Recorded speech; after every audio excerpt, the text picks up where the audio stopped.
Hey Matt, I got a question for you. Yeah. So there's been a lot of hype on social media that I've seen. My first question for you would be, how do you feel about guide services that hunt over standing corn? And then are they more like a modern day market hunter? And then my follow-up question would be, do you think we should ban waterfowl guides overall? Hmm. That's an interesting question. Actually, it's interesting two questions.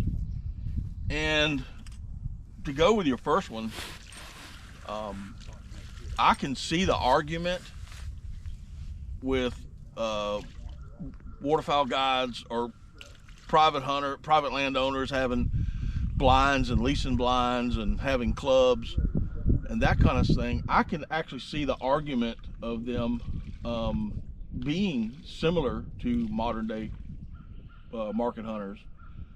Um, I could see the argument. I could see it both ways actually.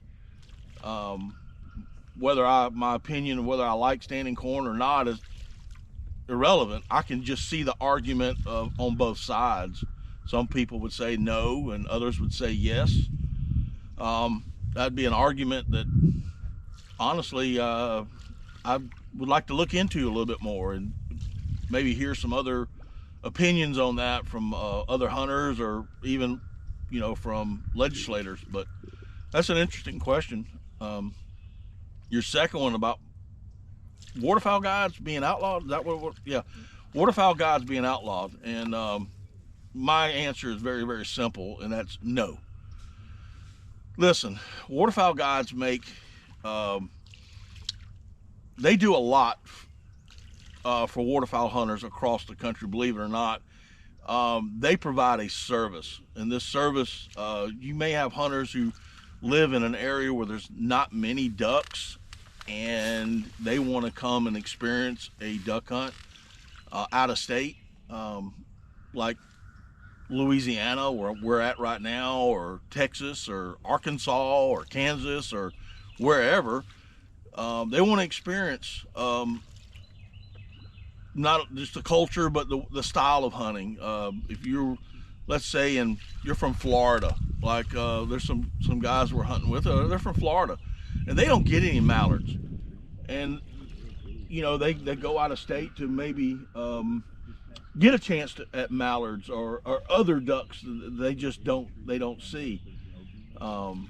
That money that those out of staters, those guys that come in to hunt with guides, they bring money into the local economies, hotel rooms, restaurants, small convenience stores, gas. So there's a lot there economically that we would need. The country needs these hunters to come in.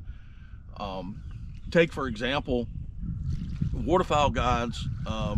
Let's say that your dream is to go shoot a harlequin duck. Well, there's really only one place to go, and that's Alaska. So are you going to leave? Let's say you live on the East Coast, or you can't drive to Alaska. You're going to have to fly, and then once you get there, you're going to need a boat, and you're going to need specific decoys. You're not just going to be able to have that stuff at your available there. You're going to have to either buy a boat or try to rent a boat and try to figure out where decoys are at. And then you're going to spend 3 or 4 days trying to find the ducks. Well, that's where the guide comes in, and that's where he provides the service. The same thing in Arkansas and Texas and Louisiana. Snow goose hunters. You're putting out 5,000 decoys at sometimes.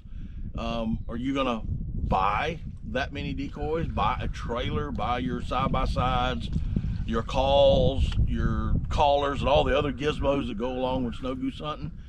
Are you gonna buy that to go on 1 or 2 trips a year? How about Canada geese? Hunting the Midwest.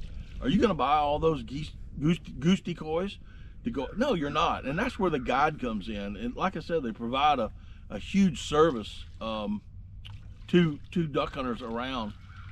Swan hunters, North Dakota, North Carolina, you can only shoot one swan.